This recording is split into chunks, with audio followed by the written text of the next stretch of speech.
MoneyView से loan के लिए किस तरीके से अप्लाई कर सकते हैं, स्टेप बाय स्टेप प्रोसेस इस वीडियो के अंदर मैं आपको बताने वाला हूं। लोन लेने के बाद बैंक के अंदर किस तरीके से ट्रांसफर करेंगे वो भी मैं आपको बताऊंगा।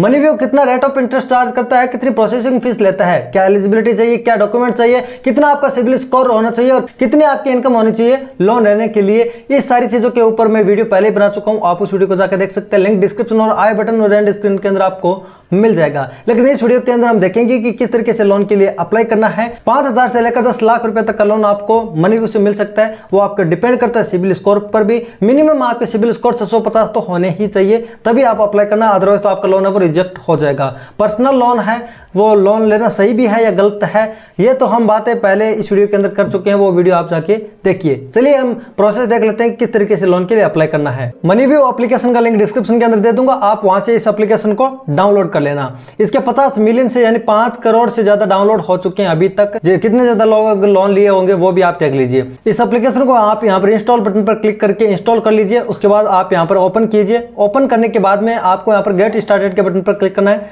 यहाँ पर आपको दिखाता है फिक्स्ड डिपॉजिट कर सकते हैं, क्रेडिट ट्रैकर है, पर्सनल लोन देते हैं। गेट स्टार्टेड कर दीजिए। आपके मोबाइल नंबर जो आप मनीव्यू एप्लीकेशन के अंदर लिंक करना चाहते हैं वो डाल दीजिए। अपनी ईमेल आईडी डाल दीजिए, एक्टिव ईमेल आईडी आपको डालनी है। और यहाँ पर आप व्हाट्सएप पर कोई अपडेट वगैरह चाहते हैं तो आप इसे टिक कर दीजिए। आपको ईएमआई वगैरह के बारे में यहाँ पर अपडेट वगैरह मिलते रहेंगे। टर्म एंड कंडीशन को यहाँ से आप एक्सेप्ट कर लीजिए और कंटिन्यू कर दीजिए। कंटिन्यू करने के बाद में आपके पास सामने मनीव्यू एप्लीकेशन का होम पेज आ जाता है। नीचे स्क्रॉल करते तो आपको ये भी पता चलता है कि आप यहाँ से होम लोन ले सकते हैं, प्रॉपर्टी पर लोन ले सकते हैं, इन्वेस्ट कर सकते हैं, मतलब बहुत सारे फाइनेंशियल सर्विसेज है। तो यहाँ पर इनसे हमें कोई मतलब नहीं, हमें लेना है लोन। तो पर्सनल लोन लेने के लिए ऊपर आपको बैनर दिखता है, यहाँ पर आपको अप्लाई फॉर लोन पर क्लिक करना है। यहाँ पर इस एरो के बटन पर यहाँ पर दिखा रहा है कि 10 लाख तक का लोन 10 मिनट के अंदर मिल जाएगा। लेकिन मैं आपको पहले ही बता देता हूँ, ये आपके ऊपर डिपेंड करता है। जितनी आपकी सैलरी होगी और आपका जितना अच्छा सिबिल स्कोर होगा, जितनी ज़्यादा एज होगी, ठीक है, तो उसी के हिसाब से आपको लोन देने वाला है। तो सभी को 10 लाख तक का लोन नहीं मिलेगा, किसी को तो मिलेगा भी नहीं। तो और एलिजिबिलिटी वगैरह चेक यहाँ से हो जाएगी। मिलेगा तो आप ट्रांसफर कर लोगे, अदरवाइज आप अपनी एलिजिबिलिटी चेक करके बाहर निकल जाओगे, ठीक है। तो यहाँ पर हम एरो पर क्लिक करने के बाद में फर्स्ट नेम डालेंगे, लास्ट नेम डाल देंगे जैसा पैन कार्ड पर लिखा हुआ है। यहाँ पर अपनी एजुकेशन सेलेक्ट करेंगे कि आप कितने पढ़े लिखे हुए हैं, अपने हिसाब से सिलेक्ट कीजिए। एम्प्लॉयमेंट टाइप यहाँ से आप सिलेक्ट करेंगे कि आप सैलरीड पर्सन है या सेल्फ एम्प्लॉयड है। सैलरीड है तो इस पर टिक कीजिए, सेल्फ एम्प्लॉयड है तो इस पर टिक कीजिए। लेकिन मैं आपको बता देता हूँ कि आप मिनिमम आपकी सैलरीड पर्सन हो आप तो 13,500 रुपये आपकी इनकम होनी चाहिए। साथ में यदि आप सेल्फ एम्प्लॉयड है तो 15,000 रुपये कम से कम आपकी इनकम होनी चाहिए। सत्ता आप मुंबई और यार एनसीआर क्षेत्र से आते हैं, दिल्ली, फरीदाबाद, गाजियाबाद, इन क्षेत्र से आते हैं तो आपकी सैलरी है वो 20,000 रुपये कम से कम होनी चाहिए। साथ में अदर मेट्रो सिटी से आते हैं, दिल्ली मुंबई को आप छोड़ के, यानी एनसीआर क्षेत्र और मुंबई को छोड़कर अदर मेट्रो सिटी से आते हैं तो आपकी सैलरी है वो 15,000 रुपये तो होनी ही चाहिए, ठीक है, तभी आप लोन के लिए अप्लाई करना। तो मंथली इनकम आपको अपनी डाल देनी है और एनुअली आप कितना कमा लेते हैं वो डाल दीजिए। अब यहाँ पर सेल्फ एम्प्लॉयड सेलेक्ट करते हैं तो आप यहाँ पर डालने में कुछ नहीं है, कितने भी आप डाल दे रहे हैं, लेकिन अपलोड करेंगे तब आपको मतलब दिखानी तो पड़ेगी ना। तो यहाँ पर टिक कीजिए, एनुअली आप कितना कमा लेते हैं और मंथली कितना कमा लेते हैं वो डालने के बाद में आप गेट ऑफर पर क्लिक करेंगे। उसके बाद में आपको अपने पैन कार्ड के नंबर यहाँ पर एंटर करने, जैसे date of birth PAN card पर लिखा है वो डाल दीजिए, पिन कोड डाल दीजिए, अपने एरिया क्या है, जेंडर सेलेक्ट कीजिए, मेल फीमेल जो भी आप, और उसके बाद में आप गेट ऑफर पर क्लिक कीजिए। गेट ऑफर पर क्लिक करते ही आपकी एलिजिबिलिटी चेक होगी, थोड़ा सा आपको वेट कर लेना है। आपको दिखा देता है कि कितने लोन के लिए आप एलिजिबल हैं। यहाँ पर हमें 2 प्लान दिखाए गए हैं कि आप ईएमआई के अंदर इसे 4 महीने के अंदर और 6 महीने के अंदर भर सकते हैं। कहने को तो यह कहते हैं कि 60 महीने तक की ईएमआई मिल जाती है आपको, मतलब ईएमआई तक का टेन्योर आपको मिल जाता है।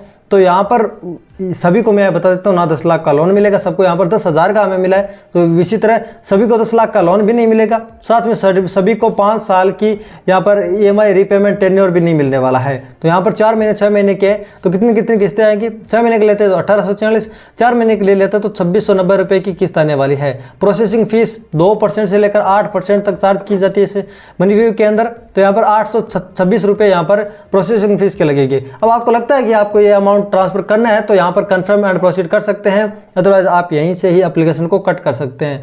यहाँ पर प्रोसेसिंग फीस वगैरह आपने देख ली, तो यहाँ पर आपने कैलकुलेट कर लेना है कि यहाँ पर जितनी आप ईएमआई भर रहे हैं और यहाँ पर आपको 6 महीने के लिए भरनी है तो भाई कितना चार्ज होने वाला है। तो रेट ऑफ इंटरेस्ट वगैरह ये अपने आप कैलकुलेट आप कर लेना। बाकी मैंने बताया है कि 16% से तो इसका रेट ऑफ इंटरेस्ट है वो स्टार्ट होता है मतलब एनुअली। तो ऊपर में कितने जा सकता है, तो आप यहाँ पर देख लीजिए, आपको सही लगता है तो लीजिए, अदरवाइज आप यहीं से काटा मार दीजिए। कन्फर्म एंड प्रोसीड कीजिए यदि आप एलिजिबल और लेना चाहते हैं तो। उसके बाद में आपको यहाँ पर दिखा रहा है कि 4 स्टेप के अंदर लोन को हम ट्रांसफर कर पाएंगे। तो बेसिक इन्फॉर्मेशन भरना है, केवाईसी वेरिफिकेशन करना है, ऑटो डेबिट को सेट करना है, साथ में एग्रीमेंट पर साइन करना है, तो डिजिटली हो जाएगा आधार वेरिफिकेशन के थ्रू। तो लेट्स गो पर क्लिक करते हैं। लेट्स गो पर क्लिक करने के बाद में सबसे पहले हमने अपनी डिटेल डाल दिया, तो फादर का नाम डाल देना जैसा पैन कार्ड पर लिखा है, मदर का नाम डाल दीजिए। साथ में आप खुद के घर में रहते हैं, रेंटेड हाउस में रहते हैं, वो सिलेक्ट कीजिए। खुद के घर में रहते हैं तो आप ये सिलेक्ट करें, रेंट पर रहते हैं तो इस पर सिलेक्ट कीजिए। लोन का पर्पज़ क्या है, मेडिकल पर्पज़ है, आप एजुकेशनल पर्पज़ है, मतलब कोई फाइनेंशियल पर्पज़, जो भी आपका पर्पज़ है लोन लेने का कोई भी आप सिलेक्ट कर लीजिए। प्रेफर्ड लैंग्वेज सिलेक्ट कर लीजिए, कंटिन्यू कर दीजिए। उसके बाद में आपको वो यहाँ पर अपने बिजनेस के बारे में डिटेल देनी है, क्योंकि हमने यहाँ पर सेल्फ एम्प्लॉयड सिलेक्ट किया है। यदि आपने यहाँ पर सैलरीड पर्सन सिलेक्ट किया तो आपको अपने कंपनी का डिटेल देना पड़ेगा जहाँ पर आप जॉब करते हैं। तो यहाँ पर बिजनेस नेम डाल दीजिए, रजिस्टर्ड एड्रेस डाल दीजिए, उसके बाद पिन कोड डाल दीजिए। यानी आपको सीधे सीधे कहने का मतलब ना कि बिजनेस का एड्रेस डाल देना जहाँ पर आप काम करते हैं, मतलब जहाँ पर आपका बिजनेस है। एनुअली आपका टर्नओवर कितना है, आप कितना रुपया कमा लेते हैं, जैसे कोई 1 करोड़ टर्नओवर होगा किसी का। ये प्रॉफिट नहीं है, टर्नओवर पूछ रहा है, आपकी इनकम वगैरह नहीं पूछ रहा है, यहाँ पर आपको टर्नओवर पूछ रहा है। तो 1 करोड़ 2 करोड़ 3 करोड़ किसी का कितना ही हो सकता है भाई, वो आप टर्नओवर डाल दीजिए, यानी टोटल कितना आपका टर्नओवर है साल का। रजिस्ट्रेशन टाइप पूछ लीजिए कि भाई आपकी पार्टनरशिप के अंदर है बिजनेस या सोल प्रोप्राइटरशिप है, खुद का है, वो सिलेक्ट कीजिए। बिजनेस का नेचर क्या है, बिजनेस का नेचर मतलब आपका बिजनेस किस कैटेगरी के अंदर आता है, एग्रीकल्चर से रिलेटेड है, एजुकेशन सर्विस से रिलेटेड है, किस तरह का बिजनेस है, बिजनेस का नेचर क्या है, बिजनेस की लाइन क्या है, वो सिलेक्ट कीजिए। उसके बाद में आपको वो केवाईसी करनी पड़ेगी। अब यहाँ पर आपको 2 ऑप्शन दिखते हैं, आप डिजी लॉकर के माध्यम से केवाईसी कर सकते हैं और साथ में पेपरलेस तरीके से ई केवाईसी भी कर सकते हैं, आधार बेस्ड। अब डिजी लॉकर वाला प्रोसेस है वो मात्र 2-3 स्टेप के अंदर आप अपनी एप्लीकेशन की केवाईसी है वो कर सकते हैं। इसमें क्या करना पड़ता है, आपको अपने आधार नंबर डालने पड़ते हैं। इस एरो पर क्लिक करके आधार नंबर डाल सकते हैं, उसके बाद OTP डालते ही आपकी केवाईसी हो जाएगी।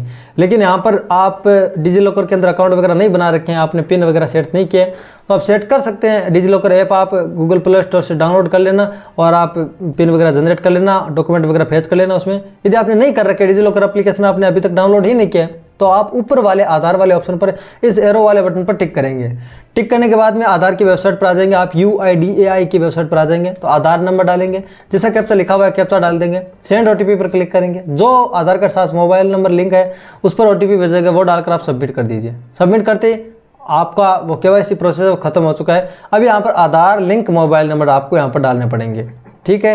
आधार कार्ड के साथ मोबाइल नंबर लिंक है। आप मनीव्यू एप्लीकेशन है वो आप किसी भी नंबर से आप स्टार्ट कर सकते हैं, लेकिन यहाँ पर यदि आपने पहले यहाँ आधार लिंक मोबाइल नंबर डाले हैं तो आपको सामने ये पेज आएगा ही नहीं। लेकिन यदि आपने पहले कोई और नंबर डाले हैं तो आपके सामने ये पेज आएगा, इसमें आप अपने आधार लिंक मोबाइल नंबर है वो इंटर कर दीजिए, नेक्स्ट कर दीजिए। यहाँ पर आपका आधार कार्ड है वो फेच होके आ जाएगा, यहाँ पर आप टिक कर दीजिए, कंफर्म कर दीजिए।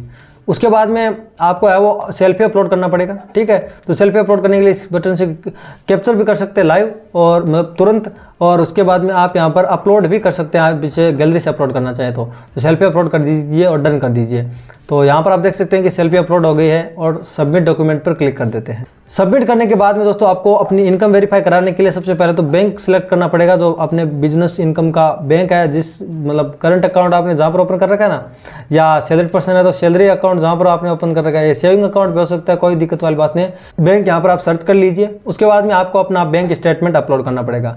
तो अपलोड करने के लिए आप यहाँ पर देखो मैंने फाइल अपलोड कर दिया जैसे, ठीक है। तो उसी तरह से आपको PDF फॉर्मेट के अंदर अपना बैंक स्टेटमेंट है वो डाउनलोड कर लेना। नेट बैंकिंग वगैरह से आसानी से आ जाता है, या फिर बैंक है वो ईमेल पर भी हमें ट्रांसफर कर देता है। तो स्टेटमेंट वगैरह तो आपको डाउनलोड करना आता ही होगा, तो वो आपको अपलोड कर देना है। हमारा अपलोड हो रहा है डॉक्यूमेंट और ऑफर फाइंड किया जा रहा है। अभी आपको क्या करना पड़ेगा, अभी आपका कुछ नहीं है, आपको ऑटो डेबिट को सेट करना है। आप डेबिट कार्ड से या मतलब बैंक अकाउंट आपके पास है तो आधार का भी आपको ऑप्शन मिल सकता है। तो आप मेन ऑप्शन देखिए कि डेबिट कार्ड या नेट बैंकिंग से आप ऑटो डेबिट सेट कर सकते हैं। अब ऑटो डेबिट क्या होता है, अब ऑटो डेबिट का मतलब है कि आपके हर महीने की EMI है वो ऑटोमेटिकली पेमेंट हो जाएगी, डिफ़ॉल्ट नहीं करोगे आप, मतलब पैसे आपको बैंक के अंदर रखने हैं, आप ऑटोमेटिकली EMI पे हो जाएगी। बैंक के अंदर आपके बैंक अकाउंट के अंदर जो लोन अमाउंट है वो ट्रांसफर होने के बाद में हर महीने की EMI है वो ऑटोमेटिकली ट्रांसफर हो जाएगी। इसके लिए आपको यहाँ पर ऑटो डेबिट को है वो एक्टिवेट करना पड़ता है। ऑटो डेबिट आप अपने यहाँ पर डेबिट कार्ड के नंबर और नंबर डालकर OTP डालकर यहाँ पर कर सकते हैं एक्टिवेट, या फिर आप नेट बैंकिंग की यूजर ID पासवर्ड डालकर भी कर सकते हैं। बस इतना सा काम आपको बचा है, बाद में आपका ऑफर फाइंड हो जाएगा और उसके बाद में आपको ये चारों स्टेप कंप्लीट हो जाएंगे कि हमने एप्लीकेशन सबमिट कर दी है, डॉक्यूमेंट वेरिफिकेशन करा दिया है, ऑटो डेबिट को भी सबमिट कर दिया है और एग्रीमेंट पर साइन करने में कुछ नहीं, आपको यहाँ पर चेक बॉक्स दिखेगा, उस पर टिक करना है और यहाँ पर पूरा फॉर्म आपको दिख जाता है जिसमें आधार नंबर वगैरह आपको डालकर OTP डालकर है वो सबमिट कर देना। सिंपल सा प्रोसेस है दोस्तों। अब यहाँ पर दिखा रहा है कि wait for bank to initiate distribution, यानी कि 24 घंटे तक का समय लग सकता है। यहाँ पर ये कहता है कि 24 आवर के अंदर अंदर आपके बैंक के अंदर वो पैसे ट्रांसफर कर दिए जाते हैं। तो कुछ इस तरीके से आप मनीव्यू एप्लीकेशन से लोन के लिए अप्लाई कर सकते हैं और अपने बैंक के अंदर ट्रांसफर करने का प्रोसेस भी मैंने बता दिया। वीडियो पसंद है लाइक कर दीजिए, शेयर कर दीजिए, सब्सक्राइब कर दीजिए। जय हिंद।